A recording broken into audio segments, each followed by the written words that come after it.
Ya. Grave. Listos. Bienvenidos a la primera edición de BTV Talks. La verdad es que estamos encantados de este espacio que hemos decidido crear para ustedes. Y bueno, me adelanto a decirles que esto es un primer ejercicio y bienvenido cualquier feedback en cuanto al formato, ideas de temas que vayan saliendo y que ustedes necesiten que vayamos jalando expertos, mentores o incluso conversaciones que quieren que tengamos dentro del portafolio. Así que este es el espacio para hacerlo y vamos mejorando mes a mes, así que nos cuentan cómo les parece este. El formato que vamos a proponer e intentar mantener a lo largo de los distintos BTV Talks es que, bueno, durante esta hora vamos a dividirla en dos.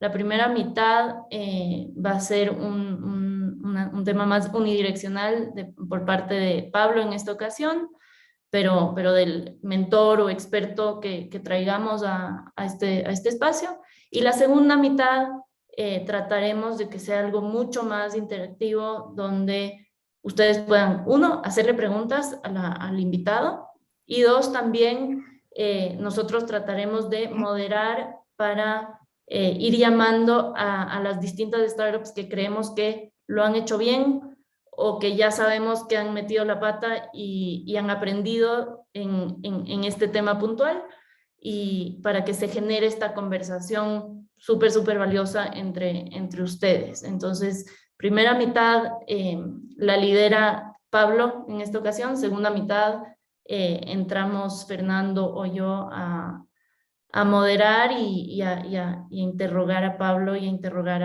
a los distintos founders que sea pertinente. Entonces, eso, y le dejo a Fernando para que presente a Pablo y cuente qué es lo que veremos hoy. Así que, hola a todos, qué lindo verlos. Hola con todos, ¿cómo les va? Qué bien estar juntos, creo que es la primera vez que nos vemos en persona, bueno, en video este año, con muchos de ustedes. La idea de BTV Talks, y esta en particular, ya la venimos conversando con Carmen desde hace algún tiempo.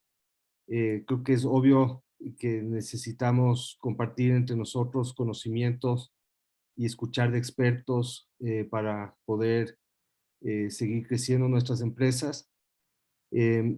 Y el tema particular de hoy nació porque hablando con Alfonso Villalba de Criptos y con algunos otros de ustedes, me daba cuenta de que eh, hay este tema de, o sea, la mayoría de ustedes saben muy bien cómo desarrollar software, cómo organizar equipos, cómo pensar en esa parte, pero la parte de datos, ya sea para los que están usando data science como parte del producto, eh, o los que no, pero que igual dentro de sus aplicaciones la data siempre es muy importante.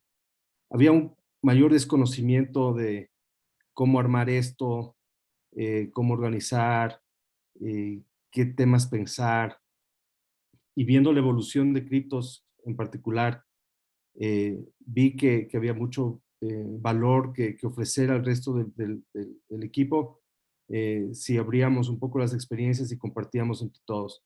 Tenemos el agrado y la suerte de contar con Pablo Lucio Paredes, que es el Head of Data Science y Data Engineering en Real Good, que es una startup de Silicon Valley, y que resulta que es ecuatoriano y que está de vuelta aquí gracias al COVID, trabajando remotamente.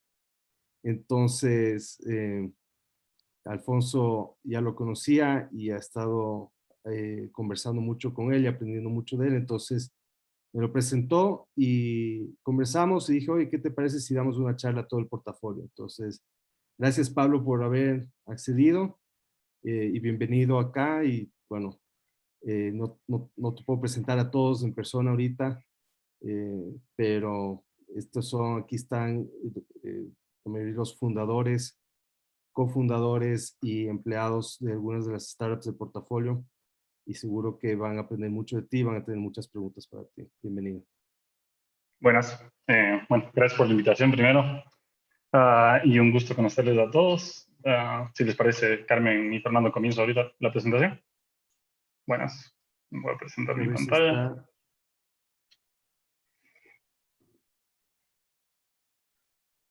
Ah, perfecto. Ahí pueden ver mi pantalla. ¿Sí? Ya, buenas. Entonces, bueno, primero me presento a mí mismo. Me llamo Pablo Martín Lucio Paredes. Pablo Lucio Paredes es mi papá, me imagino que bastantes de ustedes le conocen, entonces, para la diferencia ahí, el Junior, Pablo Martín. Eh, bueno, yo me fui a Estados Unidos a estudiar matemáticas y economía y después me quedé trabajando allá. Estuve casi una década en Estados Unidos. Tuve la suerte de apenas acabar la universidad, irme a vivir a San Francisco, donde me uní a Real Good. Y bueno, al principio la verdad es que mi rol ahí era un tema, bueno, bastante más junior, obviamente. Trabajaba del lado específicamente como de Data Analysis y Data Science.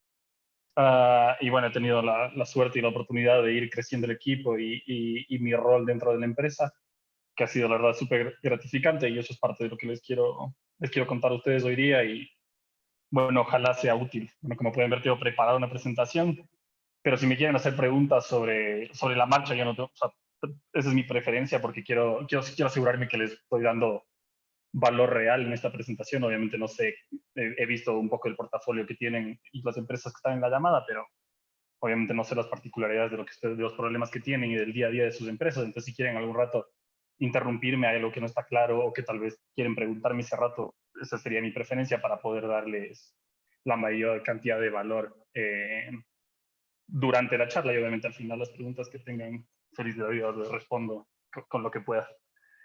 Y también prepárense para le doy un montón de Spanglish, porque mi trabajo de 24/7 es en inglés y un montón de las palabras técnicas y ese tipo de cosas creo que son las en inglés, entonces siempre regreso al inglés en ciertas palabras, entonces solo les aviso eso para que se preparen, que es más, la presentación tiene algunas palabras en inglés también. Pero bueno, eso es un poco mi background. La empresa en la que trabajo es Real Good, ya les voy a contar un poco de lo que es. Y de ahí mi background personal como que de individual contributor en Real Good es del lado de data science, o sea, el lado algorítmico, y el equipo de data engineering también. Entonces, un poco los pipelines en los que trabajamos y cómo la gente accede a los datos. Aquí están un poco los temas principales que quiero abordar en esta presentación y los que quisiera que para el final de la presentación estén tal vez un poco más claros o tal vez tienen más preguntas que al principio, no sé, ya veremos. La primera es cómo lograr que en una organización haya data-driven development from the top. Entonces, obviamente tú siempre puedes tener empleados que dentro de su empresa, obviamente les hablo aquí desde un nivel ejecutivo porque sé que la mayor parte de ustedes son fundadores y este tipo de roles, pero lo que quieres a la final es que tu empresa tenga un approach data-driven desde arriba, ¿no? Para que luego cuando sus empresas tengan 100 personas, 1000 personas, no dependan de que ustedes estén al día a día hablando con esas personas y preguntándoles sobre KPIs para que el development sea data-driven. No quieres que la organización en sí esté enfocada en datos. Obviamente, no sé si obviamente, pero la manera más fácil de hacer eso en un principio es siempre hablar de KPIs, ¿no? Entonces, ¿cómo voy a medir el trabajo que se está haciendo? Y eso pues es fácil decirlo, pero la parte difícil de verdad está en hacerlo, ¿no? Es cómo logro que una organización de verdad tenga acceso a esos datos y los datos sean usados al día a día, ¿no? No sea solo una platitude que se dice al board meeting, es como que somos super data driven. No, ¿cómo logras que en la práctica de verdad ser data driven para que todas las decisiones que tomes sean basadas en métricas? Entonces, es una de las cosas que quisiera explicarles un poco de cómo nosotros hacemos eso, no que esa sea la mejor manera o la peor manera de hacerlo, simplemente es como lo hemos hecho nosotros. La otra es que quisiera explicarles un poco son las secciones distintas del desarrollo de datos. Obviamente dentro del mundo de los datos hay un montón de áreas específicas y diferentes perfiles. Quisiera tal vez que después de esta llamada tengan un poco más claro cuáles son los diferentes segmentos del desarrollo de datos y cuáles son los que tus empresas son lo que más necesitan. La otra es el costo-beneficio de ser data focused. Obviamente, como todo, no todo es perfecto, o sea, no hay una solución perfecta para nada. Entonces, siempre va a haber un costo de las decisiones que tomes, incluido el costo de ser data focused. Creo que el más obvio que hay que tomar en cuenta es que vas a ser más lento. O sea, siempre si eres data focused, también significa que vas a ser más lento, ¿no? Entonces, te va a costar un poco, va a tener sus costos. Si ustedes están buscando tal vez dentro de sus empresas el product market fit todavía, ser data focus les va a hacer ir un poco más lentos, pero en mi opinión es el beneficio de la larga de una organización que es escalable, vale mucho más que los tal vez semanas que pierdas en development al principio.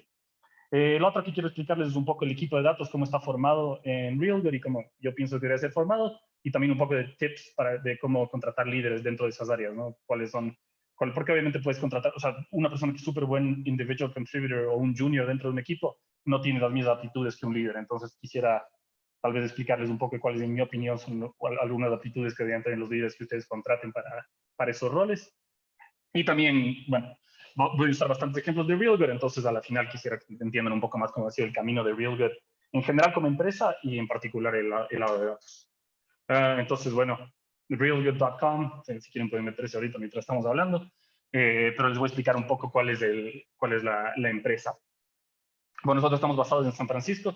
El background del equipo, nuestro CEO es David Sanderson, que trabajaba en Facebook. Él fue la persona que se encargó de crear el ad product en Facebook, básicamente. O sea, la escalabilidad del producto de advertisement en Facebook lo construyó él. Y en el 2015 me parece que comenzó RealGood. Del lado de... bueno, hemos obtenido como casi 20 millones en funding, liderados por August, una de las rondas, y la otra por Runa. Entonces, bueno, bastante reputable dentro de Silicon Valley, esos dos fondos de inversión. Entonces, tenemos varios lados del negocio, que todos vienen de los datos. Lo central para nosotros es agregar servicios de streaming. Entonces, digamos que ustedes tuvieran en Estados Unidos, me invento Netflix, HBO y Prime. Entonces, nosotros tenemos una página en la que puedes select esos tres servicios y te enseñamos el contenido de los tres. Entonces, el problema de verdad para nosotros es tomar esos catálogos en tiempo real y asegurarnos que estamos enseñándolos apropiadamente. Y obviamente tenemos algoritmos que luego procesan. Y digamos, si hay una película en Netflix, ¿cómo sabemos que es exactamente la misma película que está también en Amazon? Obviamente ese mismo problema para shows y episodios es mucho más complejo por la jerarquía y por la complejidad de los episodios. Pero básicamente nuestro trabajo del día a día y el primer producto que creamos es un producto de datos, que es la normalización del mundo de streaming, para que en nuestra página se pueda ver básicamente en un user face súper intuitivo y súper simple, que está available dónde y en tiempo real. Ese es del lado del B2C. Del lado del B2B vendemos esos mismos datos. Tenemos clientes como, bueno, Google es nuestro principal cliente, que nos compra esos mismos datos que les acabo de describir para su search engine. Y aparte de eso, también monetizamos nuestra página con advertisement. De la misma manera, más o menos, les voy a enseñar esto un poco al final de la presentación. Monetizamos a través de un marketplace que es básicamente como Instagram lo hace, que estás browsing contenido y no te das cuenta y estás viendo un ad de cosas que tal vez te interesen. Entonces, básicamente, esa es otra manera en la que monetizamos el producto y, bueno, al final tiene sentido la razón que les estoy hablando de eso. Les prometo, al final van a ver. Pero bueno. Esto es el equipo de datos dentro de RealGood. Y el equipo en general, el executive team, esta parte me parece importante porque es importante que alguien de data tenga un seat at the table at the highest level possible para que luego las decisiones que se tomen tengan en cuenta el análisis de datos. ¿Sí? Entonces, ahorita el executive team consiste de 4 personas, básicamente el COO, Chief of Operations, se llama Eric, él se encarga de la parte comercial, el CEO, que es David, CPO, Chief Product Officer, se encarga del lado del B2C, entonces básicamente cómo se ve la página, las interacciones con los usuarios, y bueno, CTO, Chief Data Officer, que sería yo. Les puse los C-level titles para que sea más claro, pero en realidad nosotros no usamos C-level titles, porque a nuestro board le parece que tenemos que crecer más para tener esos títulos. Pero bueno, ese es el equipo, el executive team. Y de ahí tenemos el core data team, que supongo que es el que más les interesa más a ustedes. Este es básicamente los equipos dentro de mi equipo que reportan a mí. Entonces hay el de análisis de datos, porque ellos se encargan, por ejemplo, de agregación de datos, de funnel analysis, de análisis sobre nuestros metadatos que se les da a clientes, el análisis del performance de advertisement que se les da a los clientes que han firmado en el marketplace. De ahí tenemos entonces un equipo. El otro es ingeniería de datos. La ingeniería de datos tiene 2 áreas súper importantes, o sea, los 2 áreas principales, digamos. La una es el pipelining. Entonces, si tengo terabytes de datos, gigabytes de datos, o tengo un montón de datos que tienen que ser procesados en tiempo real, ¿cómo hago que esos datos vayan del punto A al punto B y cambien de formato? Básicamente para que una persona como el analista de datos pueda accederlos. Entonces, ¿cómo logro que esos datos lleguen a, digamos, a una base de datos o a una data warehouse donde sean utilizables por otras personas? Y también se encargan de asegurarse que los analistas de datos y los científicos de datos, que no son tan técnicos como ellos, puedan interactuar con esos datos. No necesariamente alguien de análisis de datos va a saber cómo, si le das un acceso a unos datos que son terabytes, no van a poder procesarlos. Entonces, el trabajo de la ingeniería de datos es asegurarse que esos datos sean procesables por estas personas. De ahí otra parte de mi equipo es el backend, y el backend se refiere al lado de datos y al lado del producto. Entonces, se encarga de asegurarse que la página funcione. Eso no es tan tradicional en empresas de tech en general, pero nosotros lo hemos hecho de esa manera y la verdad es que nos funciona mejor. Porque, bueno, esto es un poco mi opinión personal, sé que otras empresas lo hacen de otra manera, pero el arquetipo de un CTO que está a cargo de toda la tecnología en una empresa, en mi opinión, no funciona tanto en el mundo moderno, porque antes, tal vez al principio me imagino en el 2000, las empresas estaban en un servidor, básicamente. En el mismo servidor estaba el front-end, en el mismo servidor estaba el back-end, era todo súper centralizado. Tenía sentido que haya un CTO que está a cargo de todo. Ahora, cuando hay development de tantos tipos diferentes, o sea, un data engineer y un front-end engineer tienen tan poco en común que, en mi opinión, es probablemente tenerlos en organizaciones diferentes, y por eso es que nosotros lo tenemos de esta manera, y nos ayuda bastante, pero sé que hay otras empresas también increíblemente exitosas que lo hacen de la manera más tradicional. Y los últimos dos equipos que están aquí es el de ciencia de datos, que se encarga del procesamiento algorítmico y machine learning y este tipo de cosas. Entonces, digamos que ustedes tienen algún problema que quieren resolver, que requiere una predicción, requiere una clasificación más inteligente, cualquiera de ese tipo de cosas. Un científico de datos se encarga de escribir el algoritmo y el sistema que va a hacer que esos datos existan, básicamente. Entonces los procesa y luego se los entrega normalmente a un ingeniero de datos a que los haga available al resto de la empresa. Y por último, el equipo de data entry, el equipo que todo el mundo prefiere ignorar, que es el equipo de cosas manuales. Y les hablo y les enseño un poco que se podría pretender que esto no existe y que todo lo hacemos algorítmicamente, pero la verdad es que los algoritmos nunca son perfectos, y la expectativa que un algoritmo va a ser perfecto a veces hace que el development sea más lento todavía. Entonces nosotros tenemos un equipo de unas 5 personas que hace data entry, que nos ayudan, por ejemplo, si el algoritmo de matching. Entonces dentro de una película, me invento, de Netflix, y no sabemos, no estamos seguros si es la misma película que está en Prime o la misma película que ya tenemos en nuestra base de datos. Si no tenemos suficiente confianza en el resultado de nuestro algoritmo, eso pasa a una revisión manual que una persona la hace. También nos ayudan a clasificar datos dependiendo del propósito que tengamos en ese momento, y ese es el equipo de Data Entry. Sí, entonces ahora les quiero hablar un poco más genéricamente, dando un paso atrás tal vez, de qué son los datos y cómo clasificarlos. Obviamente, o Pablo, sea, hay ahí datos. Antonio tiene una pregunta tal vez puntual de lo que acabas de topar. Hola, hola. Sí, Sí, sobre no se hacer para el final, pero creo que se nos pasa después la idea. Justamente bueno, tenemos este sí. problema ahorita. Regresando al anterior, el ingeniero de datos no tiene que ser programador necesariamente. No debería solo poder manejar la información y saber manejar la información. Y el backend que tú tienes como no tradicional, ¿lo tienes ahorita para que te ayude 100% a este ingeniero de datos, o cómo está funcionando ese equipo? Ingeniero No, de datos del backend. para nosotros el ingeniero de datos es otro engineer, o sea, es 100% sabe programar.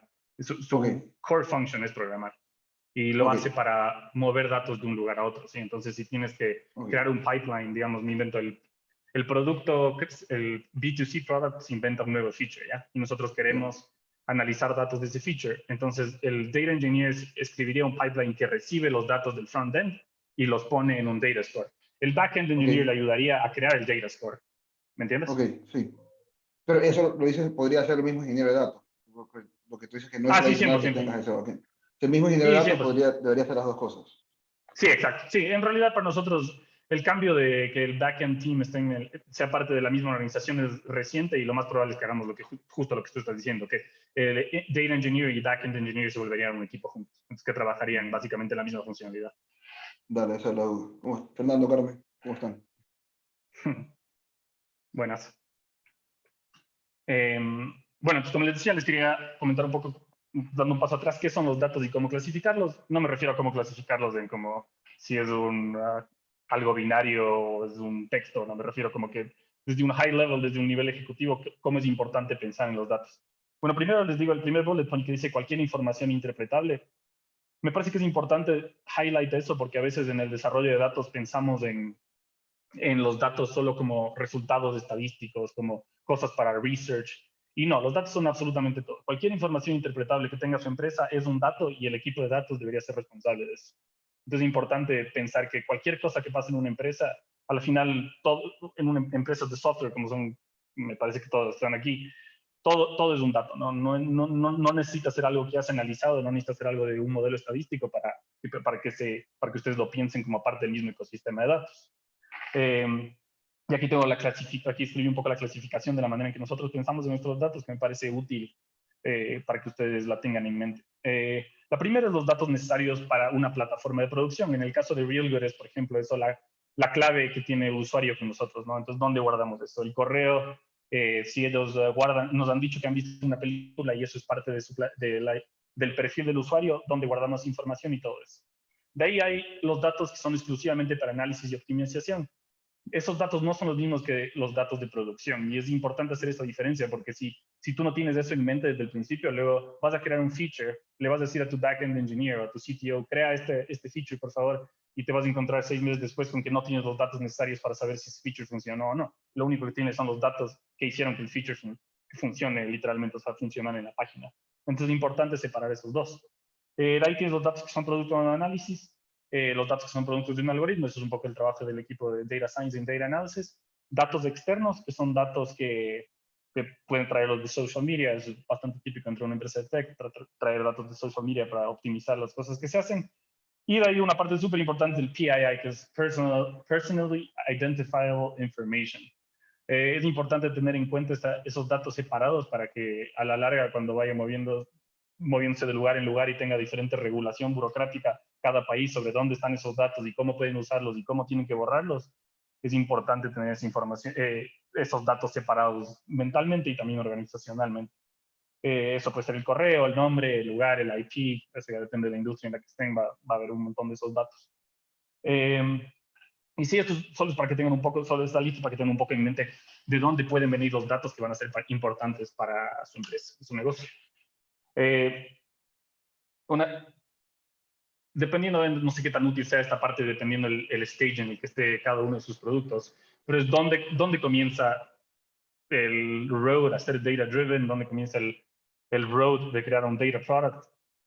Comienza 100% por data engineering, no comienza por data science, no comienza por data analysis. Si ustedes están creando un producto, obviamente primero van a tener su backend developer, su frontend developer, porque si no, no tendrían un producto, pero el siguiente paso, la siguiente contratación que deberían hacer es un data engineer.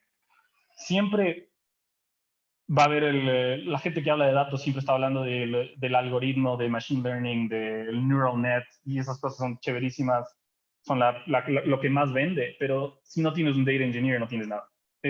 Ustedes pueden contratar el mejor analista de datos del país, del mundo, pueden tener el mejor científico de datos, que si no tienen los datos apropiados, no tienen los datos buenos, no tienen nada. O sea, no van a poder trabajar, no van a poder crear nada. Entonces siempre es importante que si van a hacer su primera contratación, sea en mente un data engineer o una persona que vaya a ser responsable de eso. Y la principal responsabilidad de esa persona son dos cosas, data quality y data availability.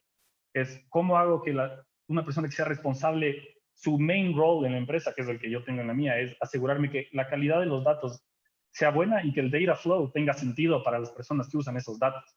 Para que mañana, si yo sé que se está creando un nuevo feature, que es entre el backend y el frontend, que de aquí en 2 semanas, cuando el product manager venga y pregunte cuál es el performance, que el data analyst, que es una persona que no interactúa con estos otros dos, tenga acceso a los datos necesarios para eso. Entonces es súper importante comenzar por data engineering. De verdad, yo sé que la data science es más chévere, suena más chévere, es más fácil vender eso, pero estoy tan seguro que lo que más importa es data engineering.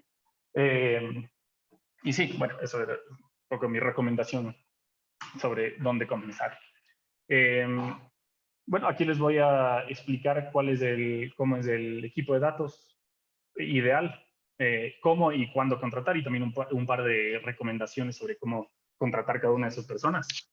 Entonces, primero, tiene que haber una persona que sea responsable de todo esto, ¿no? O sea, tener tener como que equipos siloed de datos, como que tener un analista en un equipo, tener un analista en otro equipo, tener un científico de datos en otro equipo y otro científico en otro, no es bueno. Es bueno tener una organización central que trabaje con todas las partes de sus empresas, pero que tenga una persona a cargo. Esa persona puede ser un Chief Data Officer, como nosotros lo hacemos, o un Data Focused CTO. Esto era un poco lo que les decía antes, de que yo pienso que en la ingeniería o en el software development moderno no tiene tanto sentido tener un CTO a cargo de todo. Aparte de que esa persona tenga un background de data, creo que ahí tal vez sí puede haber un suficiente entendimiento de todas las áreas para que esa persona haga su trabajo. O si no, tienes un CDO y un CTO que trabajan juntos. Me parece que eso también funciona súper bien. Es importante eso para lo que les había dicho antes, de seat at the table y el ownership. Ahora, aquí les voy a hablar un poco de las tres partes más importantes de un data team. Entonces tienes el data engineer, como les decía, es el responsable del pipeline de datos.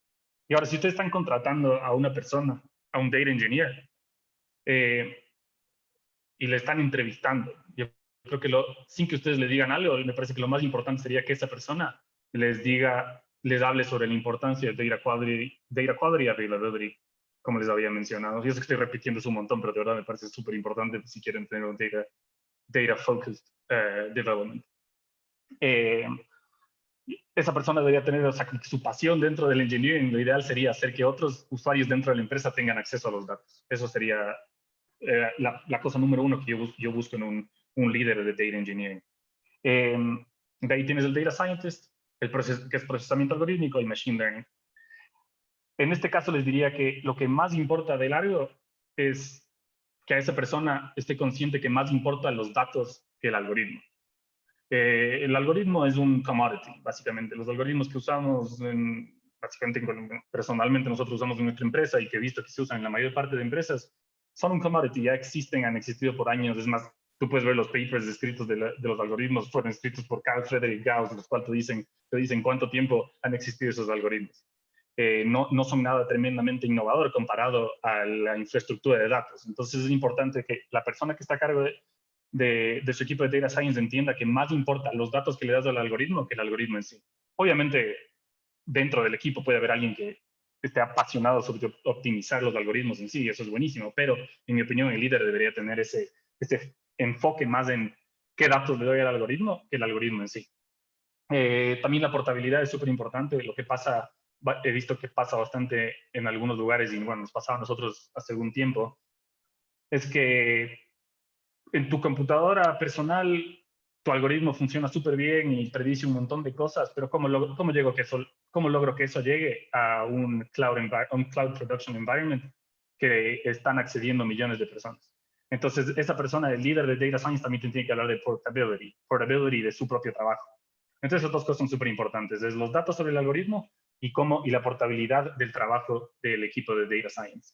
De ahí el equipo de Data Analysis, Data Analyst, creo que escribí mal, es la agregación, el análisis estadístico y visualización. Y les diría que lo que más importa en este caso es que el líder le importe la interpretabilidad de sus resultados. Entonces, un Data Analyst puede ser súper bueno estadísticamente, pero si a la final el Data Analyst es el que interactúa más directamente con gente que no es técnica, entonces es importante que esa persona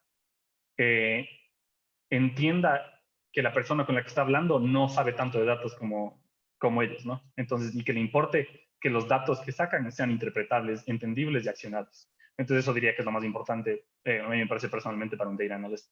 Aquí les puse una recomendación de software que deberían usar, en mi opinión, Mixpanel, sobre todo cuando están comenzando.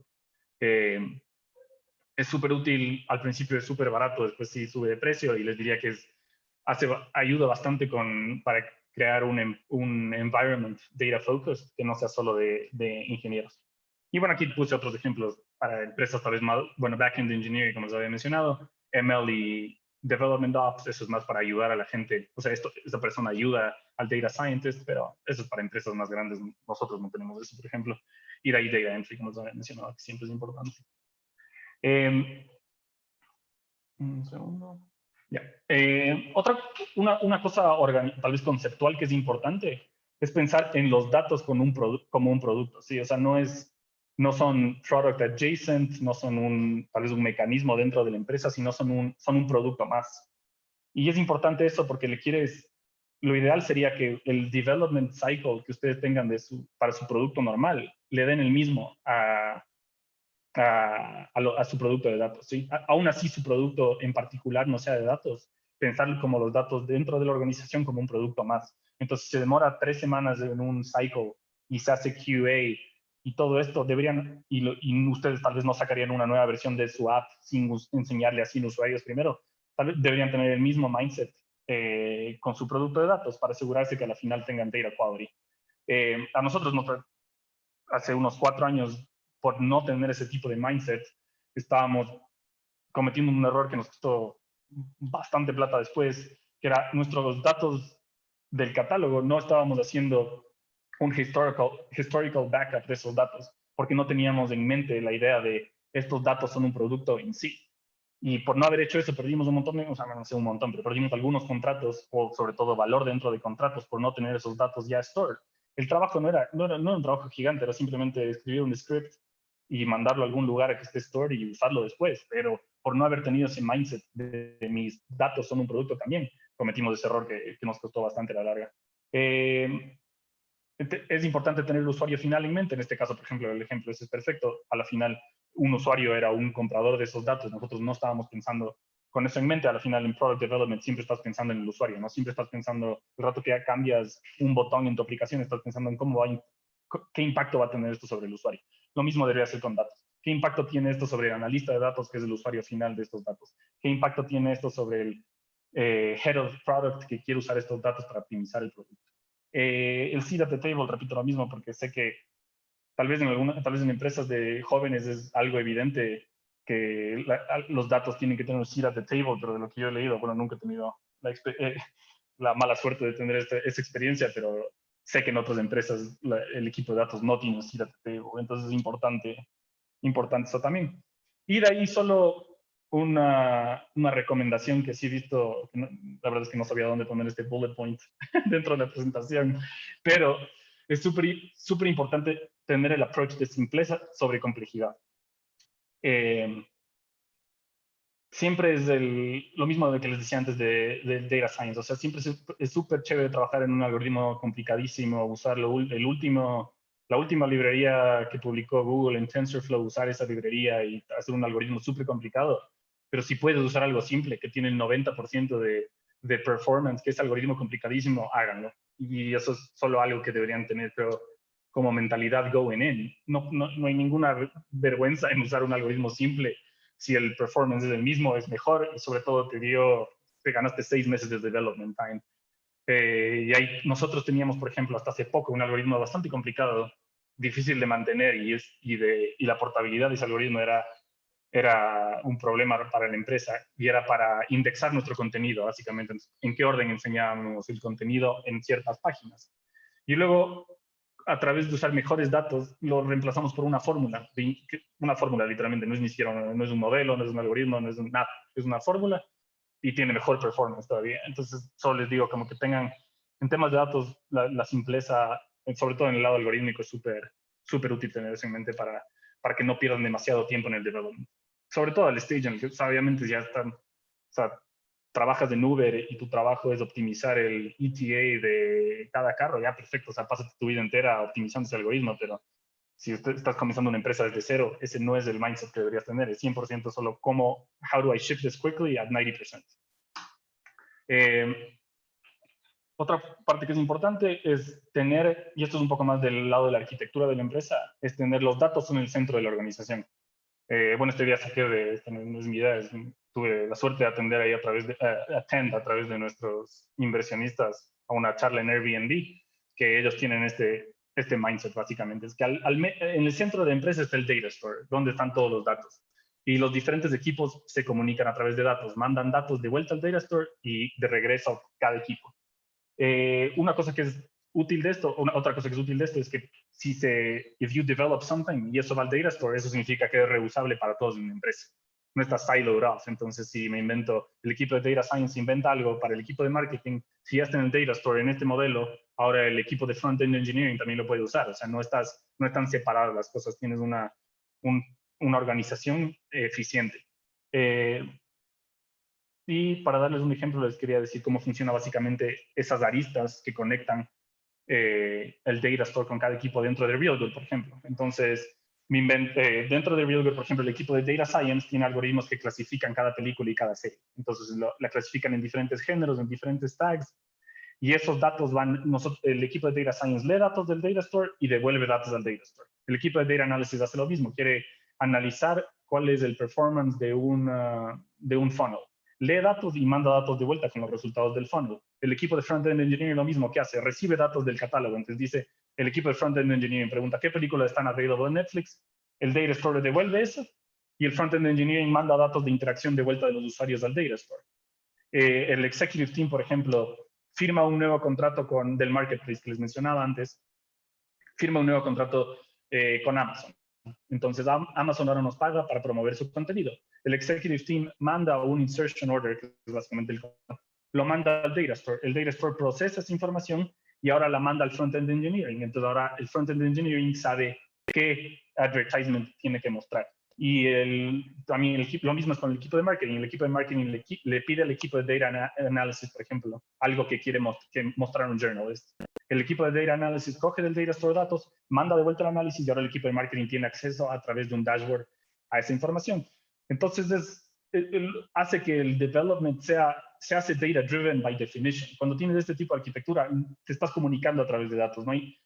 Básicamente no dejas que tu empresa tenga una alternativa que no sea comunicarse a través de datos.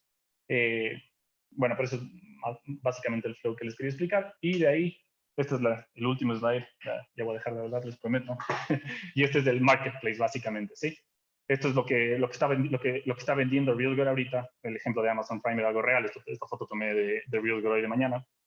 Entonces nosotros le vendemos a Amazon Prime ese placement en la parte de arriba. Ellos quieren promover su servicio y nosotros le damos la oportunidad de promover eso a nuestros usuarios. Ahora, ¿cómo lo hacemos a través de este esquema que les mostré? Entonces, el Executive Team, a través de Eric, que es el que está a cargo de comercial, habla con Amazon y le dice, queremos venderte advertisement. Y Amazon nos pregunta, perfecto, ¿y cuánto advertisement nos puedes vender? Entonces, el Executive Team le pregunta al equipo de Data Analysis, oye, ¿cuántos impressions de posters, o sea, básicamente cuántos ad units le puedo vender a Amazon en un mes? El equipo de Data Analysis coge la información histórica que le mandó el equipo de Front-End Engineering al Data Store y dice, más o menos en un mes creo que le puedes vender 10 millones de impressions a Amazon. ¿Ya? Entonces el Executive Team va, negocia con Amazon, se manda de vuelta la información al Data Store y el Front-End Engineering comienza a serve esa información a los usuarios. Ahora, la complejidad siempre aumenta, pero por este tipo de arquitectura no es tan complicado como suena. Entonces, ahorita nosotros tenemos que decidir qué tantos ads enseñamos, ¿verdad? No le vamos a dar gratis ad units a Amazon sin que nos pague. Entonces, ¿cómo hacemos eso? El equipo de Data Science hace un análisis histórico de cuántos posters se enseñaron a usuarios y hacen un forecasting basado en eso, de cuánto al día deberíamos enseñar de Amazon para poder fulfill básicamente el contrato entero. Y el rato que hacen eso, mandan de vuelta la información al Data Store y basado en eso se toman las decisiones de qué tantos ads se enseñan en la plataforma. Y este tipo de arquitectura hace que sea mucho más simple. Imagínense si no tuviéramos el Data Store al medio, no tuviéramos la comunicación a través de los datos, el equipo de Data Science no tendría la información necesaria para hacer este forecasting, el equipo de Data Analysis no podría tomar esa información de ninguna parte, el equipo de Front-End Engineering estaría separado del Data Store, simplemente recibiría API calls sin más información. Pero eso es que esta arquitectura te fuerza a hacer todo a través de los datos y hace que tu development, mientras vas creciendo, sea más fácil. Y sí, bueno, eso era todo básicamente. Gracias. Pablo, tengo un par de preguntas. Voy a empezar con la segunda que me saltó porque es más relevante lo que acabas de hablar al final, pero, o sea, en muchas situaciones, especialmente cuando estamos arrancando, no construiríamos nuestro propio sistema. Digamos que tenemos una aplicación que muestra ads. Lo lógico sería irse a un Google DFP o un servidor open source de ads que te hacen el trabajo de decirte cuánto crees que vas a tener disponible, etcétera. Entonces, a la final, terminamos con unos como Frankensteins, y es una decisión de diseño, ¿no? Una decisión de arquitectura a la final. Todo, como dijiste al principio, todo tiene un costo-beneficio. Ujú. Entonces, en un equipo pequeño, muchas cosas que no son core se tercerizan a través de soluciones off the shelf. En ese caso, ¿cómo ir? O sea, entonces ahí lo que tendrías que hacer, pues, supongo que voy a contestar mi propia pregunta, pero es, ¿quieres ir guardando toda esa información que está en third party systems y centralizarlo para algún día a lo mejor tenerlo a la mano? ¿O cómo verías tú esa decisión? Esa es mi primera pregunta y voy a parar ahí.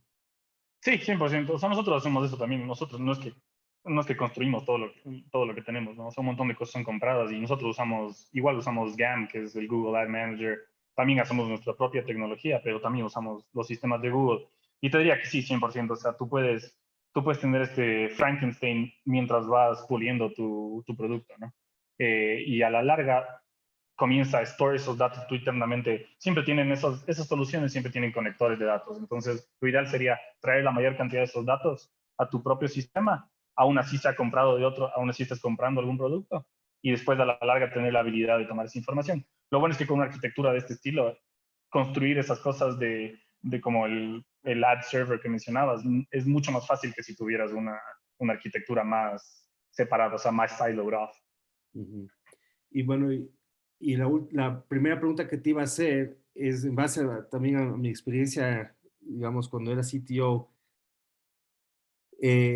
regresando al tema del costo-beneficio, no siempre sabes si es que vale la pena guardar un dato, ¿verdad? Porque me encantó el framework que mencionaste de los diferentes tipos de datos. Creo que eso hubiera sido súper útil el rato de tomar la decisión con los programadores si es que se guarda algo porque, o no, porque también tiene un costo el guardar, ¿no? Yo sé que cada vez baja más eh, el costo de espacio en disco, pero hay un trade-off, ¿no? Y si es que no sabes qué preguntas quieres contestar a futuro, muchas veces terminas perdiendo datos que hubieras podido guardar, simplemente porque no tienes la bolita de cristal y no puedes saber qué va a ser importante a futuro, entonces tomas decisiones de más hacia el producto en producción, más que el análisis y la optimización, ¿verdad? Entonces, me pareció súper interesante eso. Supongo que esto es más como un comentario. Entonces, junto con el data engineer, yo creo que también dentro del equipo alguien que piense como un data analyst y que pueda ponerse en los pies del usuario, ya sea interno o externo, súper útil porque ahí puedes ir tomando las decisiones de qué ir guardando y que en verdad es demasiada información que no vale la pena guardar. Sí, 100%. Igual te diría que como que tener este framework que aquí mencioné, que los datos son un producto, te fuerza a pensar el usuario final, ¿no? Entonces, como tú decías, si el usuario final es el data analyst, tú te pones aún así sea por 5 minutos, ponte en los zapatos de ese data analyst o en los zapatos del head of product que va a interactuar con esos datos y trata de básicamente responder esas preguntas y decidir basado en eso. Y sí, de ahí más genéricamente, o sea, diría como que hay soluciones tan baratas de data store ahora en Amazon, o sea, Glacier, que es difícil de acceder, entonces no es como que, no es algo que, o sea, si después quieres analizar esos datos, tienes que invertir en analizarlos, porque sí es un poco más complicado, pero el costo es centavos, o sea, literalmente centavos. Como que si tienes suficientes datos para gastar más de $10 al mes en Glacier, significa que eres una empresa del tamaño de Uber, creo. Entonces, no es un problema gigante. Lo que sí donde se vuelve mucho más complicada esas decisiones, por ejemplo, cuando estás usando Mixpanel, porque no quieres mandar todo a Mixpanel porque el costo sube un montón. Y ahí yo diría que más bien a plataformas como Mixpanel la decisión correcta, que es algo que yo, si podría regresar en el tiempo, cambiaría la decisión que tomé hace 2 años, es no mandar todos los datos a Mixpanel, sino mandar solo las cosas que le importan a alguien del nivel ejecutivo y a product managers. Solo esas dos cosas, no mandar las cosas súper granulares, sino solo más lo high level que se va a usar al día a día en esos dashboards, y de ahí el resto lo mandas a algo súper barato, como puede ser S3 o puede ser Glacier si quieres gastar menos todavía, y ese tipo de cosas.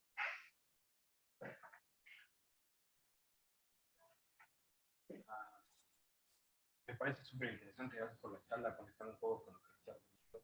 No se te escucha Así mucho. no se te escucha, Tomás. Ay, perdón, estaba con la diadema. Ahí sí.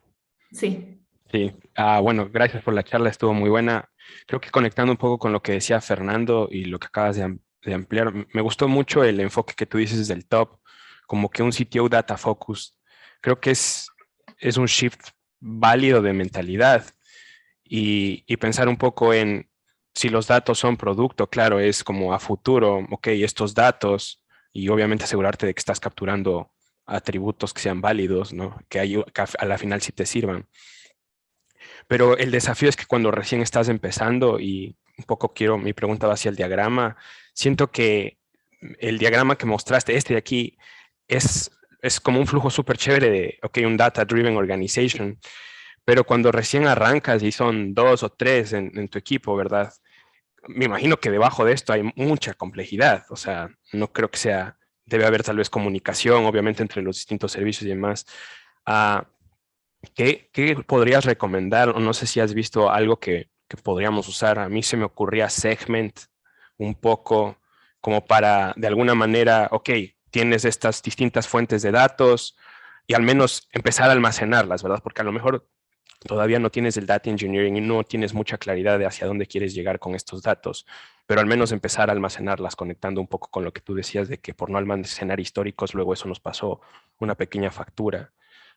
¿Qué podrías recomendar como unos tips como para una empresa que recién está explorando esta área, que ya está generando datos, pero que a lo mejor no tenemos como que un framework súper establecido porque no hay alguien de datos dentro del equipo? Sí, buenísima la pregunta. Y sí, o sea, obviamente, por eso decía al principio lo del costo-beneficio. O sea, esto es algo súper idealista, ¿no? O sea, yo me acuerdo cuando RealGirl estaba empezando, no que no seamos súper chiquitos todavía, pero digamos, hace un par de años, que sí, leía como que artículos de gente, en Uber como que tiene esta arquitectura, y es como que sí, perfecto. Yo también si tuviera el mejor market fit de la historia del universo, también me podría enfocar en esas cosas, ¿no? Pero ahorita primero tengo que encontrar ese product market fit, entonces te entiendo 100% y eso es un costo que los primeros años creo que siempre vas a ir por el lado de la velocidad. Te diría que Segment es una muy buena herramienta. Segment, o sea, yo nunca lo he usado personalmente, pero he hablado con ellos un par de veces porque me hubiera gustado haberlo usado. Pero Segment va de la mano con Mixpanel, por ejemplo. Mixpanel, hay otros, o sea, Mixpanel no es el end-all, be-all de data analysis, ¿no? Entonces hay otros competidores súper buenos.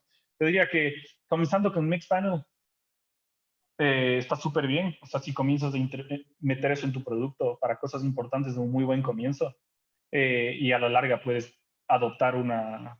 Lo bueno de Mixpanel es que sí está guardando esos datos o sea, tú puedes exportar esos datos después a ti. Si estás mandando esos datos a Mixpanel antes de tener millones de usuarios, igual puedes accederlos después, ¿no? Entonces puedes luego crear este esquema que está aquí, habiendo comenzado solo con una plataforma como Mixpanel. Y no, es bastante fácil integrarse, no te va a costar mucho tiempo de development. Y la otra cosa que te diría es, o sea, sí tenemos sistemas bastante complicados o sea, la complejidad detrás de esto, pero el data store no tiene que ser súper complicado, ¿no? Entonces, si tienes algún caso en el que estás pensando, ¿será que de aquí en un par de meses o será que aquí en un año estos datos van a ser útiles? Si tienes esa duda es porque probablemente van a ser útiles. Y te diría, el data store no tiene que ser súper complejo, ni siquiera tiene que tener al principio no tiene que ser no tiene que ser accesible por todo el mundo, ¿no? Simplemente coges los datos en un formato relativamente normalizado y los mandas a S3. O sea, si estás en AWS o todas las nubes tienen opciones como S3 o Glacier, solo mándalo ya y olvídate, ese proceso corre o todo el tiempo o una vez al día, no te va a costar mucho y no tienes que enfocarte en tener esta cosa súper compleja, tal vez con estas aristas que van de un lado a otro. No, o sea, encárgate de eso después. Acuérdate que el data store puede ser súper simple y eso creo que al principio, sobre todo, eso es una buena manera de verlo. Que no las aristas vienen después, entonces tal vez la conexión del data store al data analyst viene después. Tal vez la conexión al data scientist viene después, pero el data store ya está. De ahí sale todo. Ya existe ese data store. No sé si eso tal vez responde tu pregunta o tal vez Y solo solo hablo para por hablar. complementar eso que acabas de decir, también sería valioso porque de alguna manera eso puede ser previo a un data engineering, que sería como que el primer paso bajo tu recomendación, ¿verdad? Entonces comienzas a guardar toda esa data en crudo, que va a ser como que la materia prima del data engineer cuando él se una, ¿verdad? Ok, chévere. Exacto. Entonces, eso, por ejemplo, lo que yo te describí ahorita, cualquier backend engineer, hasta un frontend engineering podría hacerte el proceso que yo te describí, que es solo coger los datos y mandarlos. Y sí, y después you deal with them afterwards. Obviamente lo bueno de esto es que, bueno, no lo bueno, pero al principio no vas a tener tantos usuarios, ¿no? Entonces no vas a tener problemas de escalabilidad súper grandes, solo es un tema de mandar esos datos. No es que vas a tener que tener un servidor de 128 gigas de memoria todo el tiempo corriendo para mandar esos datos. Puede ser algo pequeño que no te cueste mucho. O puedes usar alguna de las cosas serverless de AWS que también son súper buenas.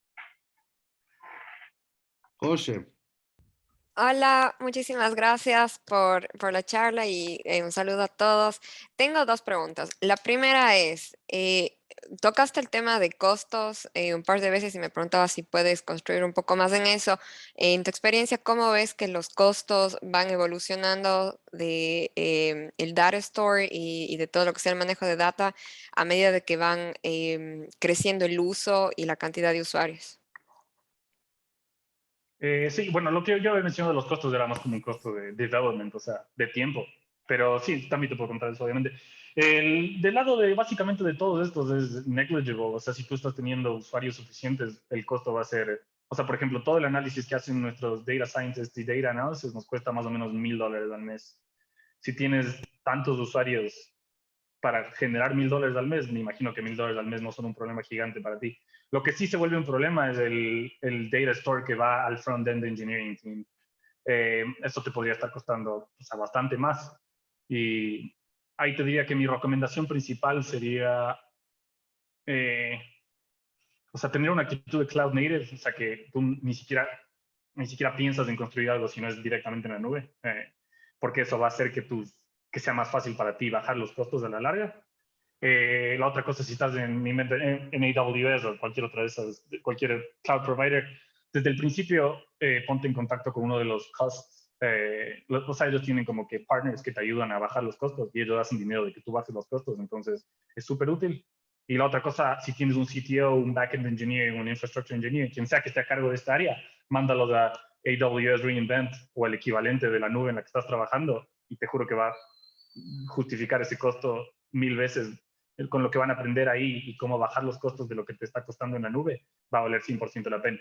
Esas tres cosas básicamente. Pero de ahí el data store, o sea, el data store para cosas de análisis y de, o sea, como que ese tipo de cosas que no son de producción del día a día, son súper baratas. No se va a volver un item del que tú tienes que preocuparte de verdad. Ah, ya, bacanzote. Y bueno, para darte un poco de contexto, nosotros hacemos tecnología para logística, entonces datos de geolocalización, de paquetes, dimensiones, tenemos que manejar. Entonces, por ejemplo, en cuanto a la estructura, ¿tú qué opinas? Yo creo que como es databases relacionales, como que veo que se duplican algunas cosas, porque tienes la tabla para esto, la tabla para el pickup, la tabla para el drop-off, a qué hora llegó, a qué hora le marcó como que recibió el paquete, todas esas cosas. Veo que es demasiado y se construye muy rápido. Tú, en tu experiencia, ¿dónde ves donde se pudiera ocasionar un problema o algo crítico o algo que me recomendarías de estar atenta? ¿Qué tipo de base de datos estás usando? Como que Postgres, ¿sabes? Sí, estamos utilizando Postgres y le estamos integrando con Hasura. Ya. O sea, lo primero que te diría es monitorea como que básicamente Postgres y ese tipo de bases de datos tienen problemas de rato que llegas a, no me acuerdo el número exacto, pero es algo increíblemente alto, así como que 10 billones de rows. Ahí es cuando tienes problemas o sea, el compliance de la base de datos comienza a fallar porque las transacciones son demasiado lentas y ese tipo de cosas. Te diría que veas qué tan cerca estás de ese límite, es el paso número uno. Probablemente no creo que estés tan cerca porque la verdad es que o sea, los límites de esas bases de datos son súper altos. Eh, y si estás cerca de ese límite, deberías mueve las cosas transaccionales a cosas sobre todo que no tienen que ser escritas todo el tiempo, solo tienes que leer y escribir. Muéveles a una NoSQL, o sea, una base de datos que no sea SQL. Entonces, por ejemplo, a ver cómo se llama, Apache Cassandra puede ser. Tal vez me estoy usando el nombre incorrecto. Pero me parece que es Cassandra, ese es el open source. Si estás en AWS, creo que se llama, ¿cómo se llama? Me estoy olvidando el nombre. Ya voy a pensar y te puedo mandar por Buenas. correo. Pero es básicamente eso. Entonces, si tienes cosas transaccionales que no tienen que ser leídas, no tienen que ser, perdón, escritas, solo es un tema de perdón, no tienen que ser editadas. Es un tema de leer y escribir. Eso puedes usar una base de datos no SQL y es mucho más rápido y no va a tener esos problemas de escalabilidad como se dice en español. ¿Y tú crees y, que y, debamos hacer eso ahora o cuando lleguemos, como tú dices, a los 10 millones, resolver ese problema cuando crucemos ese puente? cuando cruces ese puente es el momento adecuado. O sea, ve cuál es el límite de la base de datos que estás trabajando. Entonces, cuando básicamente tienes que comenzar a hacer partitions de la base de datos y después, o sea, el paso es, primero tienes una base de datos normal, luego vas a tener que hacer partitions de las tablas y luego vas a tener que o sea, va a tener réplicas y el problema ya de verdad es cuando comienzan a fallar las transacciones, porque las transacciones es demasiado grande el sistema y como es asset compliant, básicamente lo que hace una tabla es le bloquea la tabla, hace la transacción y te manda la información. Ahí es cuando es el problema de verdad. Pero eso ya les pasa a empresas como, o sea, nosotros no estamos ni cerca de ese problema. Pero ¿Y tú por crees eso te que, diría, whenever you get there. por ejemplo, nosotros tenemos 3 productos, ¿no? Lo que es client facing, lo que es para los conductores y lo que es, digamos, para operaciones. ¿Tú crees que todo debería estar centralizado en un mismo data store o cada uno tener independientemente sus data stores? Sí, probablemente debería haber hecho eso más claro. Nosotros no tenemos un montón de diferentes data stores, solo el punto es que todos son parte del mismo ecosistema y todos comparten lo mismo ID management y todos son accesibles por todo el mundo. Entonces te diría que whatever makes more sense para el development tuyo, pero no hay ningún problema con tenerlos separados, con tal de que la accesibilidad sea la misma y tengas lo que sí es súper importante es el ID management, o sea, no quieres de aquí en 2 años con el problema de que no puedes reconciliar la información de tus diferentes bases de datos.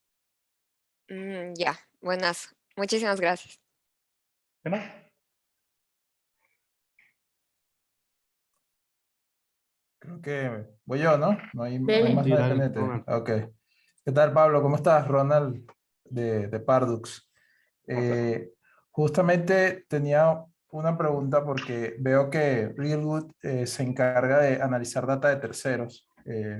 Una de las cosas que nosotros hacemos en el e-commerce engine que estamos desarrollando es justo integrar muchos terceros para operar. Y justo tenía, una de las preguntas que tenía era esa de cuántos data rooms usas tú o data stores para analizar la data. Y creo que ya respondiste al final, que usas varios dependiendo de cada dimensión del negocio, ¿no? Ahora, en todas estas integraciones que ustedes realizan, ¿cuál es el reto más grande que has tenido para analizar data? Porque es algo que ya nos está ocurriendo y somos pequeños y tenemos varios retos. Entonces quisiera ver cómo te ha ido ahí en todas esas integraciones. Buenas. Sí, bueno, si quieres te puedo contar un poco más del data store. Básicamente tenemos 3 data stores principales, 2 bases de datos tradicionales, Postgres. La una es para donde manejamos toda la información del catálogo de las diferentes streaming services que tenemos información. Entonces ahí está el catálogo de Netflix, Amazon normalizado, todos los metadatos, etcétera, etcétera. Tenemos una que interactúa directamente con el producto, entonces ahí está la información de los usuarios, la información de producción. Entonces lo que estaba en el otro slide es la información necesaria para que la página funcione. Y de ahí, esos son los 2 bases de datos. Y aparte tenemos S3 y Athena, ahí tenemos la información más cold storage, digamos, que es donde está la información que acceden los data scientists y data analysts. Ahí tenemos réplicas de las otras 2 para que puedan básicamente ellos acceder a esos datos directamente ahí mismo.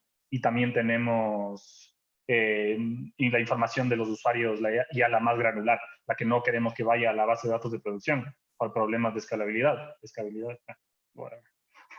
donde no queremos que vaya esos datos. Sí, entonces ahí va. Y de ahí te diría que el problema más grande que hemos tenido, o sea, para nosotros el problema al día a día de mantener la información de los catálogos es bastante complicado. Entonces, el día a día de eso es súper complicado. Nosotros no, o sea, tenemos relaciones con la mayor parte de servicios de streaming, pero no es que nos mandan sus datos, ¿no? Nosotros vamos y we crawl their sites several times a day y mantener ese código y luego asegurarse que el sistema funcione para match todo ese contenido a través de los catálogos. Ese es nuestro problema principal. Pero si tú tienes, más bien cuéntame dónde estás teniendo problemas ahorita y veo si te puedo O sea, decir nosotros algo tenemos somos un e-commerce engine que básicamente conectamos todos los servicios que necesita una pyme para poder operar aquí en Latinoamérica, ¿ok? Entonces integramos servicios de pago, logística, e integramos otros servicios que sirven para operar, ¿no? Entonces, en el medio hemos visto 3 dimensiones que son las más complejas. Está justo lo que decía Jose del tema logístico. Nosotros tenemos esa dimensión logística de tiempos, entregas, de todo lo que es la parte logística. En payments es donde nos estamos enredando mucho porque hay 2 dimensiones dentro del payment, la transacción como tal y el fraude. Le prestamos mucha atención a ese tema del fraude y tenemos que recolectar data para que en un proceso antifraude podamos validar, ¿no? cuáles son las tendencias de fraude, ciudades peligrosas, etcétera, etcétera. Entonces, ahí estamos viendo que en poco tiempo necesitamos recolectar mucha información para ofrecer cada vez un servicio interesante. Me pareció algo, viendo lo de Reelwood, tú le construyes a la persona, al perfil de la persona, una experiencia, me imagino, personalizada según sus gustos. Me imagino que vas acumulando data de views, de qué tipo de contenidos ve, categorías, etcétera, para construir ese tema. Esa data debería estar siempre como disponible para acceder y ok, a ti te gustan las películas de guerra, te pongo 3 películas de guerra de las 3, 4 plataformas que tienes ahí. Nosotros nos está pasando esto, pero con el análisis antifraude y transacciones así ya de ese estilo, ¿no? Entonces, me parecía interesante cómo llevar o cómo escalar desde ya o cómo tener una estructura mental desde ya para atacar este problema, porque ya cuando seamos 10.000, 30.000 tiendas, ya el problema se escala en data a un nivel muchísimo mayor, ¿no? Entonces hay que tomar Bueno, esas sí. previsiones de ya. Me parece, te entiendo, bueno, no sé, te digo esto, tal vez te sirva, no estoy seguro, pero ahí te diría que tal vez, ahí tienes que tener en mente esto, la clasificación de los datos. Tú tienes los datos que son necesarios para la plataforma de producción, entonces sería lo que necesitas para la transacción en sí, y de ahí tú tienes los datos que tú estás usando para detectar si es fraude. Si tal vez estás mandando esos datos a la misma base, estás mandando todo eso a la misma base de datos, si ese es el caso, tal vez esa es la razón por la que estás teniendo problemas de compute. Si tú mandas, en cambio, nosotros lo que hacemos es mandar los datos, los segundos bullet point, de datos exclusivamente para análisis, lo mandamos a S3 y luego Athena corre encima de S3. Entonces ahí no tenemos ese problema, porque Athena es serverless, nosotros no manejamos esos servidores, los maneja AWS. Entonces eso nos ayuda bastante, porque, y de ahí lo que hacemos es, después de haber, o sea, consumimos esos datos y sacamos conclusiones, como lo que tú decías, creamos el perfil para la persona, sabemos qué le gusta, qué no le gusta, pero no tenemos todos esos datos en nuestra base de datos de producción. Los tenemos en más cold storage y así no tienes esos problemas. Solo mantienes en tu base de datos de producción solo lo que necesitas para producción y luego vas añadiendo cosas incrementales basadas en el análisis que hiciste. Entonces, por eso es parte de la razón por la que, qué bueno que me pregunto eso, porque justo es parte de la razón por la que quería separar estos en diferentes bullet points, porque es importante no tener todo en el mismo lugar, porque te va a pasar eso súper rápido. Y tienes la parte que no es sensible en serverless para simplemente transaccionar y preguntarle cosas muy simples, pero que al final construyen la experiencia, pero lo sensible sí lo manejas en tu producción, que justamente son el PII que tenías acá abajo. Sí, 100%. Esto siempre, por ejemplo, el PII siempre estaría en la base de de tu datos de lado. producción. Perfecto. Ya me queda un poco más claro la idea de llevar esta clasificación, llevarla a un comportamiento real de servidores para que puedas trabajar en distintas dimensiones sin necesidad de centralizar todo. Exacto. Y lo bueno de tener el PII separado y de esa manera es que luego puedes borrarlo o no borrarlo dependiendo de lo que te pida la regulación del país en el que estés. Por supuesto, claro. Eso sí eso está buenísimo, esa idea. Gracias. Te agradezco mucho por la respuesta. Obvio. Y Luis dice, a eso le llamamos una base de datos operativa, que supongo que es donde guardas los datos de análisis. Es así, Luis. Hola, no, en realidad es muy parecido a lo que mencionaron que es una muy buena práctica tratar de que tu base de datos que más I/O tienes para transaccionar sea la base de datos operativa y que esté muy separada de lo que tengas que hacer con análisis. 100%, claro. Porque no quieres que luego, porque alguien está corriendo un query para analizar los datos, sí, luego los usuarios no puedan acceder a la página. Sí, inclusive reportes, exacto, cosas históricas, etc. Claro. Sí, era eso. Gracias, Luis.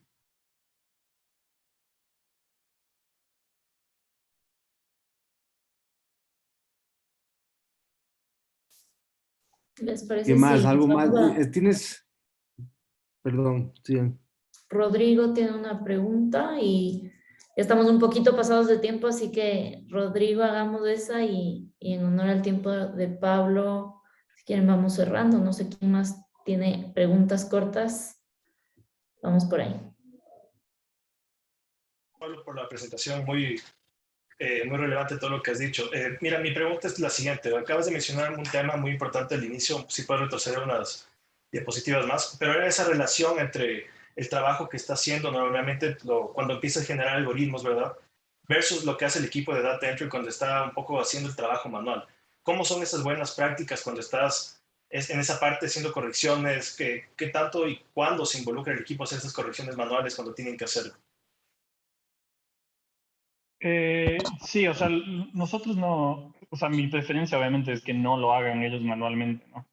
Nosotros lo que hacemos es, o sea, nosotros tenemos bastantes procesos que son más lentos, pero son algoritmos básicamente más lentos, pero que funcionan mejor para un montón de nuestros procesos, para la clasificación y ese tipo de cosas. Lo que hacemos básicamente tomamos decisión con dos cosas. Si hay user feedback, o sea, si un usuario nos dice como que esto está mal, sabemos que está bien, pero nuestros algoritmos no han sido suficientemente buenos para procesarlo, lo arreglamos on the spot, manualmente. Porque básicamente the client's always right, ese tipo de mentalidad. Y la otra es que sí hacemos monitoreo de los assets más importantes, básicamente. Entonces, digamos que, a ver, el último ejemplo que se me ocurre, esa película que fue súper famosa, Dune, iba a salir en HBO Max y sabíamos que esto era súper importante para nuestros usuarios. Entonces nosotros hicimos ese cambio manualmente porque sabíamos a la hora que salía, había una persona que estaba encargada de asegurarse que salga básicamente ese flag correctamente, inmediatamente. Entonces, básicamente es, si el, si el data entry manual va a tener un impacto directo a los usuarios, lo hacemos. Si no va a tener un impacto, o sea, ese rato un impacto directo a los usuarios, lo hacemos. Y si no, no. Básicamente esa es la regla que tenemos. No diría que es así como que la mejor regla de la historia, pero that's how we do it. Perfecto, gracias.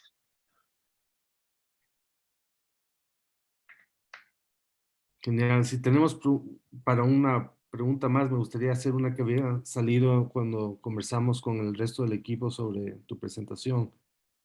¿Tienes experiencia contratando personal para datos, data engineering en Latinoamérica?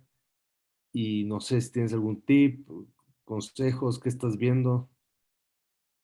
Sí, o sea, 100%. Probablemente debería haberles contado esa parte del principio, pero casi todo el equipo está en Ecuador. O sea, mi equipo tiene como 15 personas, creo, ahorita, más o menos, de las cuales 8 están en Ecuador, o sea, 9, incluyéndome a mí ahorita. Entonces, sí, 100%. Tips, ¿qué te diría?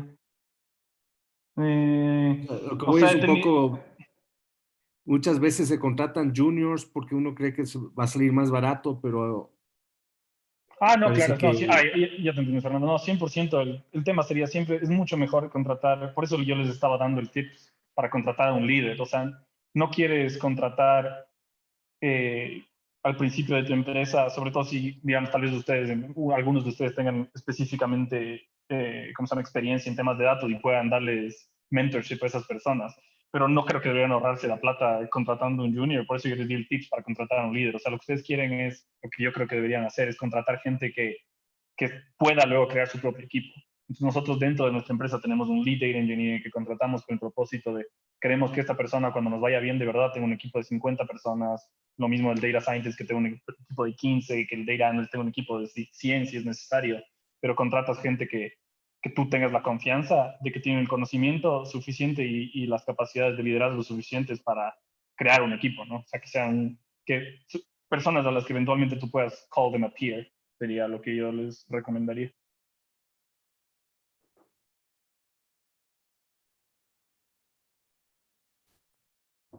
Excelente. Mil gracias, Pablo, por tu tiempo ahora.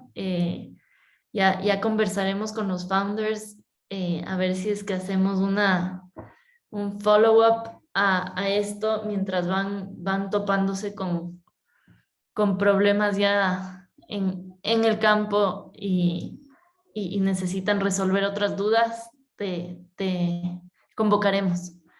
Y a los founders, mil gracias por haber estado aquí, por compartir sus preguntas y bueno, esto queda grabado para que si es que lo quieren compartir a alguien de su equipo, alguien que se integra a su equipo, también creo que es súper valioso. Y seguimos en esto de aquí a un mes ya tenemos el siguiente tema. No sé si es que se me olvida algo, Fernando o Pablo, pero mil gracias. Sí, muchas gracias por la gracias, invitación Pablo. a todos. Y cualquier feedback que me quieran dar sobre la presentación, always welcome. Así que si me lo quieren hacer llegar a través de Fernando o Carmen, siempre super welcome. Excelente. Gracias. Muchísimas gracias, Pablo. Qué gustazo. Gracias, Pablo. Gracias. Pablo. Gracias, Fernando, Carmen. Gracias, Fernando, Carmen, Chao, Pablo. chao con Muchas todos. Gracias, Carmen. Gracias, Fernando. Chao, chao. Chao.